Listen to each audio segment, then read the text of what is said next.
ಇತ್ತಲಾಗಂಧರ್ವರಾಯನ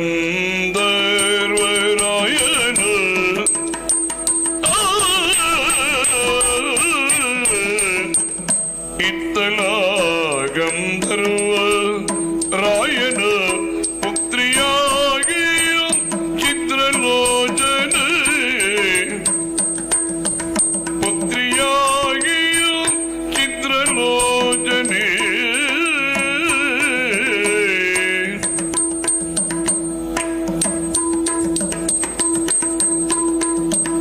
ಒತ್ತಿನೊಳಗಿಯ ಸಗಿಯರನು ಕರೆಯುತ್ತ ಬೇದಳು ಮೋದರಿ ಒತ್ತಿನೊಳಗಿಯ ಸಗಿಯರನು ಕರೆಯುತ್ತ ಬೇದಳು ಮೋದರಿ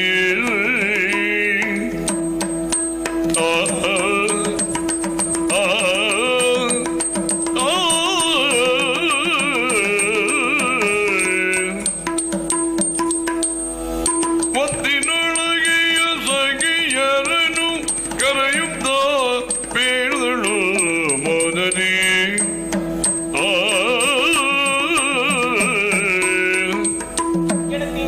ಭುವಿಯ ಔನ್ನತ್ಯದಲ್ಲಿರುವುದು ದೇವಲೋಕ. ದೇವಲೋಕದ ಒಂದು ಭಾಗ ಇದುವೇ ಗಂಧರ್ವ ಲೋಕ ತಾನೆ. ಆಳುವಂತ ಅಧಿಕಾರಿ ಮಹೋದರಾಜ್ಯ. ಅವನ ಮನವೆಂಪ ಮಂಟಪದಲ್ಲಿ ಮುದ್ದಿನ ಲತೆಯಾಗಿ ಬೆಳೆದವಳು ನಾನು. ಚಿತ್ರಾಕ್ಷಿ ಚಿತ್ರನಯನೆ ಅಂತ ಕೊಂಡಾಡುತ್ತಾರೆ.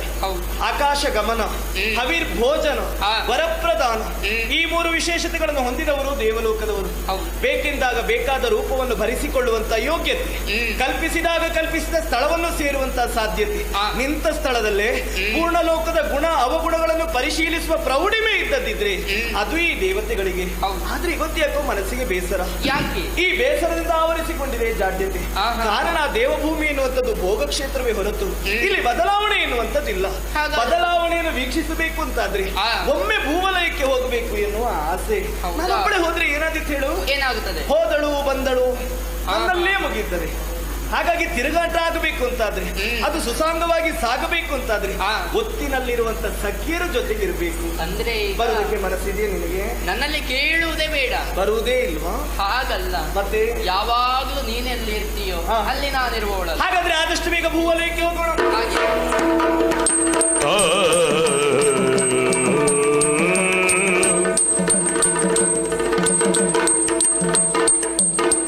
ನೀಲ ಗಗನದೊಳು ಮೇಘಗಳ,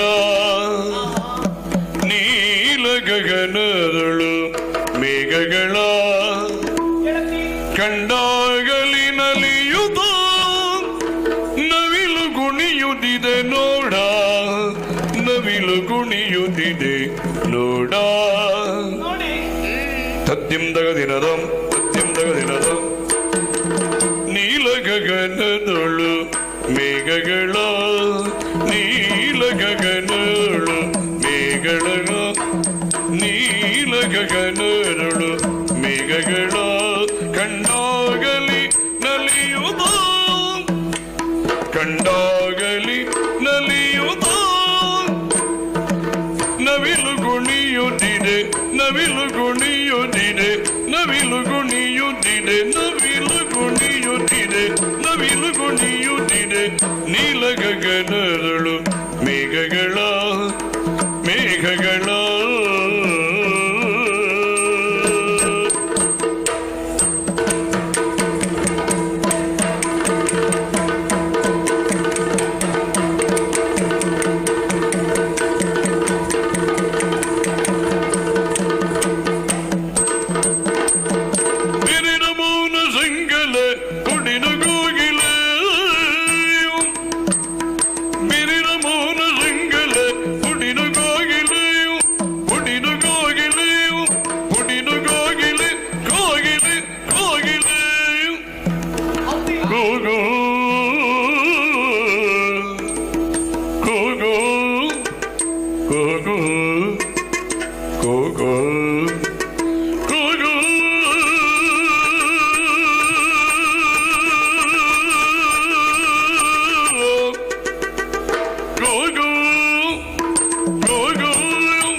ಕೋಗಿಲೆ ಪಂಚಮದ ಇಂಜರರಿ ಕೋಗಿಲೆ ಎಲ್ಲೆಲ್ಲೂ ಸೊಬಗಿದೆ ಎಲ್ಲ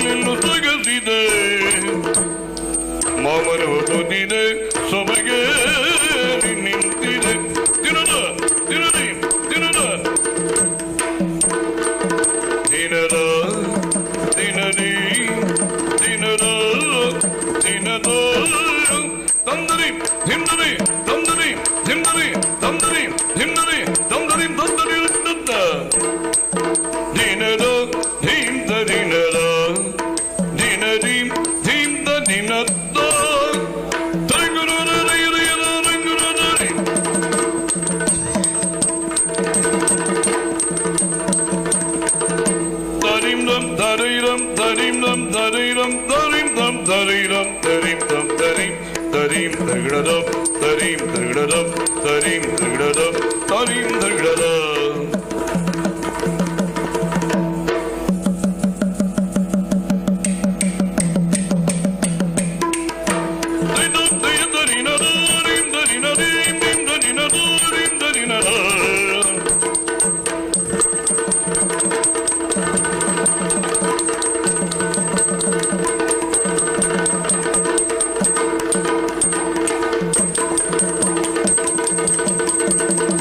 ತರುಣಿಯರೆಲ್ಲರೂ ಎರಚುತ ಜಲವು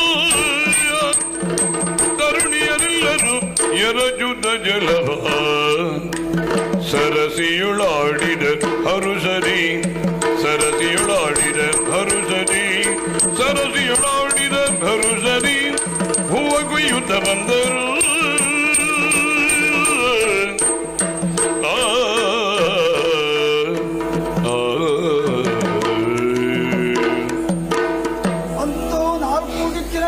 ನಾಡಿದ್ದಾಯಿತು. ನಮ್ಮವರೆಲ್ಲ ಅಲ್ಲಲ್ಲಿ ವಿಶ್ರಾಂತಿಯನ್ನು ಪಡೆಯುತ್ತಾ ಇದ್ದಾರೆ. ನಾನು ಆಯಾಗಿ ಬೀಸುತ್ತಿರುವಂತ ತಂಗಾಳಿಗೆ ಮೈಯನ್ನೊಡ್ಡಿ ಈ ಮರದ ನೆರಳಿನಲ್ಲಿ ಸ್ವಲ್ಪ ಹೊತ್ತು ಮಲಗಿ ವಿಶ್ರಾಂತಿಯನ್ನು ಪಡೆಯುತ್ತೇನೆ.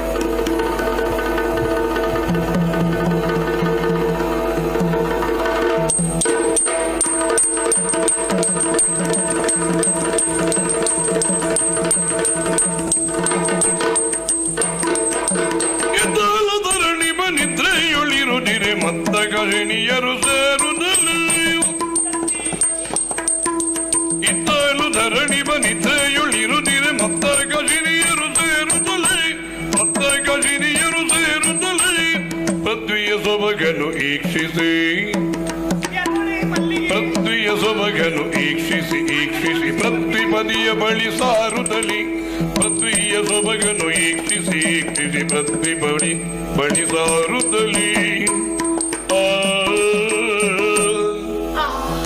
ಎಷ್ಟು ಚಂದ ಗೆಳತಿ. ಭೂಲೋಕಕ್ಕೆ ನಾವು ಬಂದಿದ್ದೇವೆ. ಇಲ್ಲಿಯ ವಿಶೇಷತೆಯನ್ನು ನಾನು ನಿಮಗೆ ಹೇಳಲೇ ಇಲ್ಲ. ಆ ಕಡೆ ನೋಡು, ತೋರಿಸ್ತೇನೆ. ಏನೇ? ಮರದ ಮೇಲೆ ನೋಡಿ ಹಂಸ. ಇದು ಯಾವ ಹಂಸ? ಇದು ಇದು ರಾಜ ಹಂಸ. ಮರದ ಮೇಲೆ ಹಂಸ ಇರುವುದಕ್ಕೆ ಸಾಧ್ಯ ಉಂಟಾ ಗೆಳತಿ? ಮರದ ಮೇಲೆ ಹಂಸ ಇರ್ತದೇನೆ. ಇಲ್ಲಿ ನೋಡು, ನೀರಿನಲ್ಲಿ ಮಂಗ ನೋಡು. ನೀರಿನಲ್ಲಿ ಮಂಗ ಅಂತೆ. ಇದು ನಾಡಮಂಗ, ಇದು ಕಾಡಮಂಗ ಅಲ್ಲ. ನೀರಿನಲ್ಲಿ ಮಂಗ ಗೆಳತಿ. ನೀರಿನಲ್ಲಿ ಮಂಗ ಇರ್ತದ? ಮಂಗ ನೀನು ಆದದ್ದು, ನೀನು ಮಾಡಿದ್ದು, ಅದಕ್ಕೆ ಆದದ್ದು. ಯಾಕೆ ಹೇಳಿದ್ದು ಗೊತ್ತಾ? ಯಾಕೆ? ಇಲ್ಲಿಯ ಬದಲಾವಣೆಯನ್ನು ನೋಡು ಅಂತ. ಮಂಗ ಇರೋದು ಮರದ ಮೇಲೆ. ಇಲ್ಲಿಯ ವಾತಾವರಣವನ್ನು ನೋಡಿದ್ರೆ ಸ್ವಲ್ಪ ಹೊತ್ತು ಈ ಸ್ಥಳ ಬಿಟ್ಟು ಇಲ್ಲಿಗೆ ಹೋಗುದು ಬೇಡ ಅಂತ ಅನಿಸ್ತದೆ. ಬರೀ ಸುಮಗಳನ್ನು ನಾವು ಕೊಯ್ದಿದ್ದೇವೆ. ಕೊಯ್ದ ಹೂವುಗಳನ್ನು ಮಾಲೆ ಮಾಡುತ್ತಾ ಒಂದೆಡೆಯಲ್ಲಿ ಕುಳಿತುಕೊಳ್ಳೋದು. ಹಾಗೆ ಆ ಕಡೆ ಹೋಗು. ನೀನು ಈ ಕಡೆ ಬರಬೇಡ, ನೀನು ಆ ಕಡೆ ಹೋಗು. ನಾನು ಮಾತ್ರ ಈ ಕಡೆ ಬರಲಿ. ಚಕಿತ ಸುಂದರ ಸ್ತ್ರೀಯರು ಇರುತ್ತಿರೆ ವಿಕಸಿತದ ಸುಖ ಸ್ವಪ್ನದಂದರಿ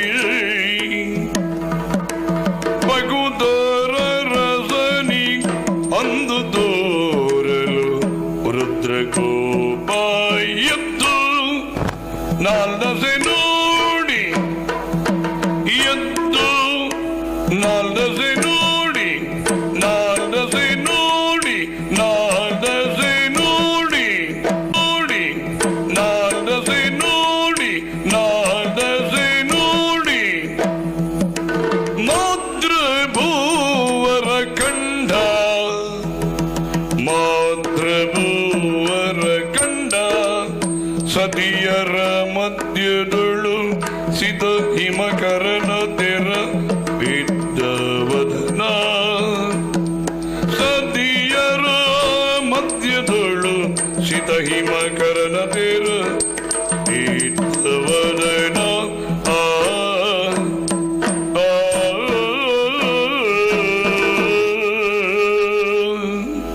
ಸ್ವಪ್ನವೇ ಅಲ್ಲ, ನನಗೆ ಹಾಗೆ ಅನ್ನಿಸಿ ಹೋಯ್ತು.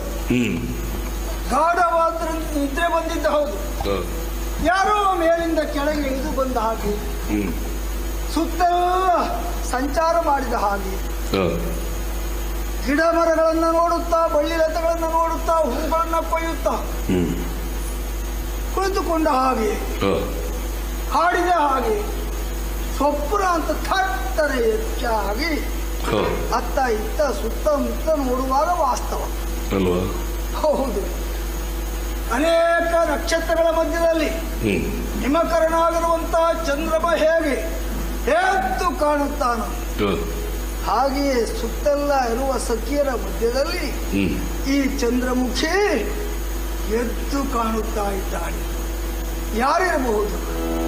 ಅರರೇ ಅರರೇ ಯಾರಿವಳು ಅಮಮ ರೂಪಸಿ, ಅರರೇ ಯಾರಿವಳು ಅಮಮ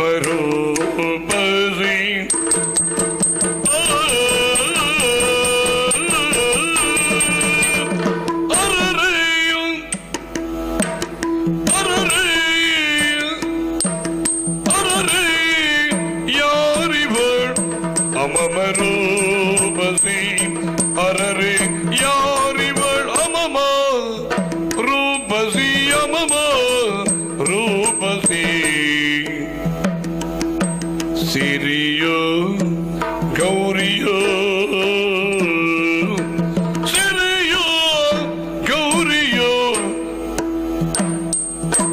ಸಿರಿಯೋ ಗೌರಿಯೋ ಶಾರದೆಯೋ, ಸಿರಿಯೋ ಗೌರಿಯೋ ಶಾರದೆಯೋ, ಶಾರದೆಯೋ ಶಾರದೆಯೋ ಶಾರದೆಯೋ, ರೂಪಸಿ ಸಿರಿಯೋ ಗೌರಿಯೋ ಶಾರದೆಯೋ, ಗೌರಿಯೋ ಶಾರದೆಯೋ, ಶಾರದೆಯೋ ಸ್ಮರಣ ಸತಿಯೋ ನಾಗಕನ್ಯೆಯೋ, ಸ್ಮರಣ ಸತಿಯೋ ಸ್ಮರಣ ಸತಿಯೋ ನಾಗ ಕನ್ಯೆಯೋ, ಸ್ಮರಣ ಸತಿಯೋ ನಾಗ ಕನ್ಯೆಯೋ, ಸ್ಮರಣ ಸತಿಯೋ ನಾಗ ಕನ್ಯೆಯೋ, ನಾಗ ಕನ್ಯೆಯೋ, ನಾಗ ಕನ್ಯೆಯೋ,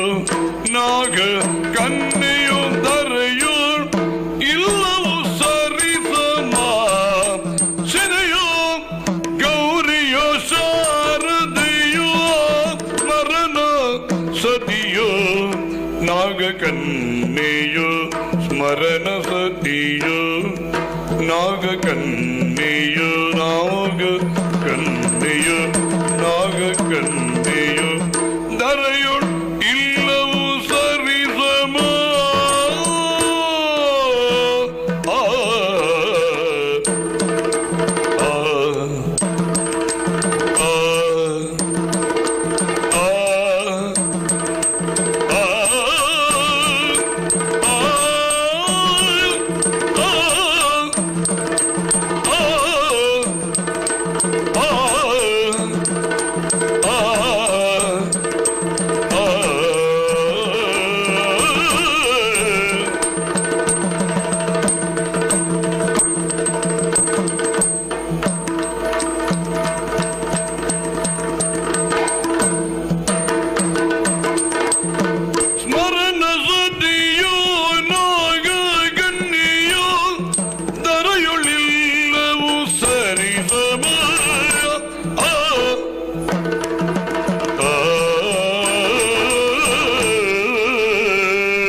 ಪ್ರಾಯಶಃ ಆ ಹರನ ಸತಿ ಆ ಪಾರ್ವತಿ ಇವಳಾಗಿರಬಹುದಾ?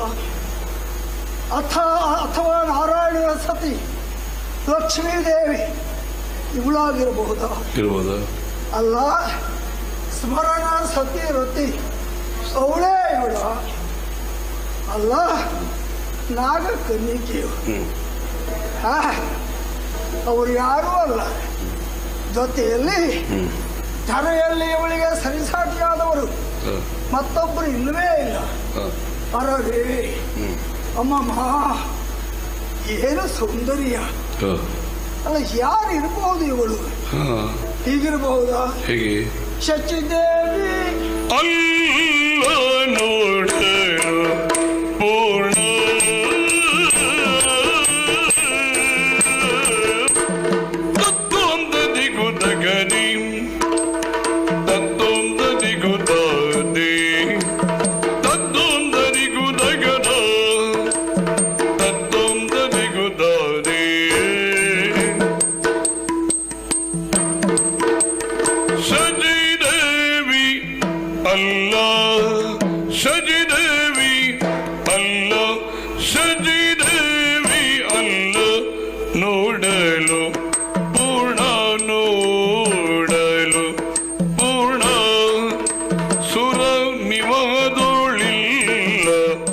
ಇವಳ ವರ್ಣ ಸುರ ನಿವದೋಳಿಲ್ಲ ಇವಳ ವರ್ಣ ಇವಳ ವರ್ಣ ಇವಳ ವರ್ಣ ಸುರ ನಿವದೋಳಿಲ್ಲ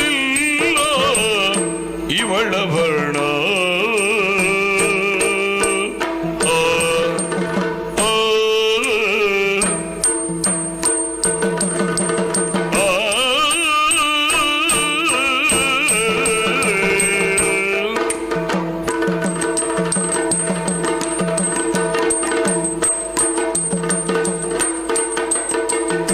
ವಚನ ಕೇಳಲು ಕೋಗಿಲ ಗಾನ ವಚನ ಕೇಳಲು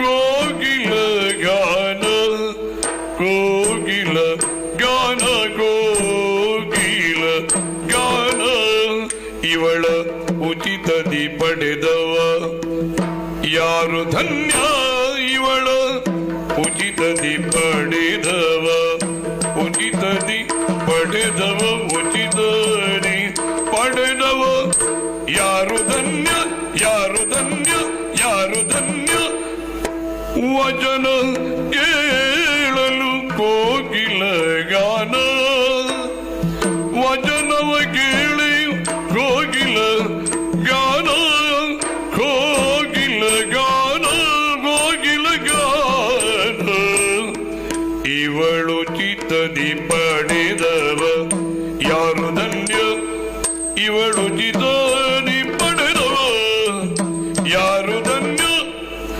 ಸಜಿದೇವಿಯಲ್ಲ ನೋಡಲು ಪೂರ್ಣ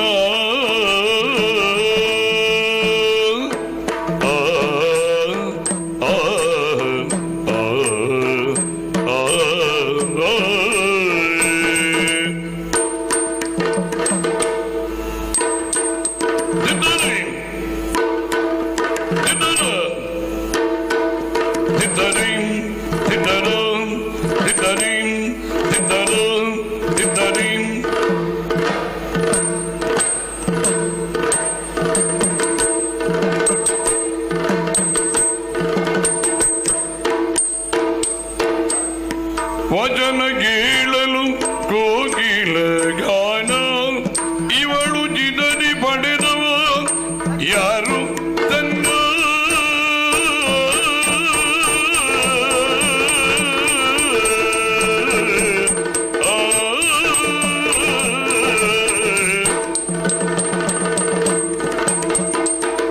ಸಜಿದೇವಿಯಲ್ಲ ಸಜದೇವಿಯಲ್ಲ ನೋಡಲು ಪೂರ್ಣ ಖಂಡಿತ ಅಲ್ಲ. ದೇವೇಂದ್ರನ ಶಚಿ ಬಹಳ ರೂಪಸಿಯಂತೆ ಅವಳು ಇವಳು. ಏ ನನ್ನನ್ನು ನೋಡಿದ್ರೆ ಮದುವೆ ಆದವರ ಕಾಣಿಸ್ತೇನಾ? ನಾನು ಹೇಳಿಲ್ಲ. ಹೇಳಿಲ್ವಾ? ಈಗ ಅರ್ಥ ಆಯ್ತು.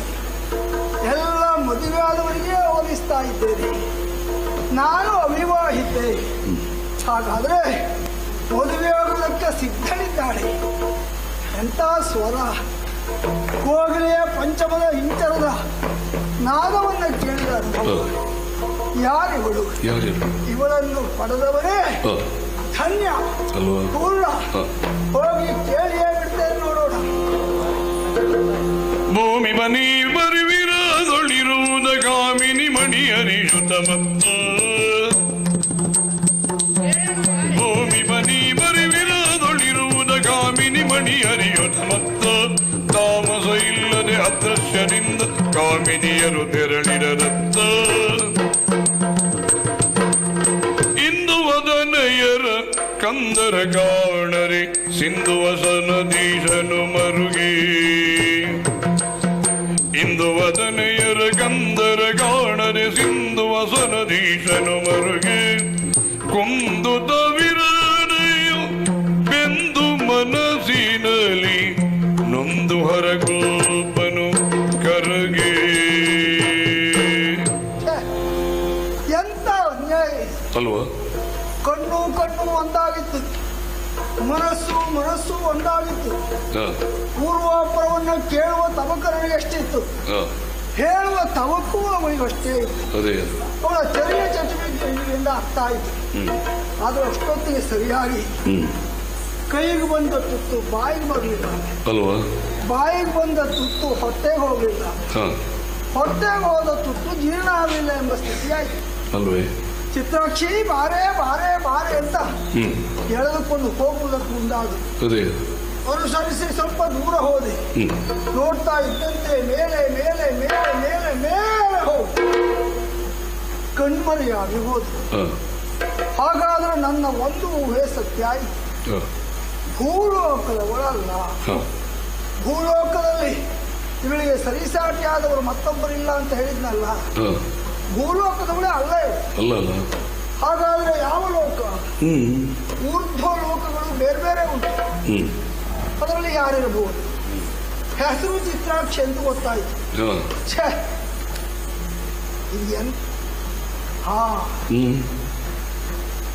ಅಣಿಮಾದಿ ಅಷ್ಟಸಿದ್ಧಿಯನ್ನ ಬಲ್ಲವಳು. ಹುಟ್ಟಿನಿಂದಲೇ ಆ ವಿದ್ಯೆ ಅವರಿಗೆ ಲಭ್ಯ ಆಗಿದೆ. ಕರೆದಾಗ ಬರ್ತೇನೆ, ಹೇಳಿದ ಕಾರ್ಯವನ್ನು ಮಾಡ್ತೇನೆ, ನಿನಗೆ ಸಹಾಯಕಳಾಗಿ ಉಳಿತೇನೆ, ಜೀವದಾನವ ಮಾಡು. ಬೇಡಿದವಳು ಅವಳು ರತ್ನಕೇಶಿ. ಈ ಸಂದರ್ಭದಲ್ಲಿ ಅವಳನ್ನೇ ಬಳಸಿಕೊಳ್ತೇನೆ. ಯಾವ ಲೋಕದವಳೇ ಆಗಲಿ ಅವಳು ತಿಳಿತಾಳೆ, ಹೋಗಿ ಕರೆತರ್ತಾಳೆ. ಅವಳಿಗೆ ಆಜ್ಞಾಪಿಸಿ ಕಳುಹಿಸಿಕೊಳ್ತೇನೆ.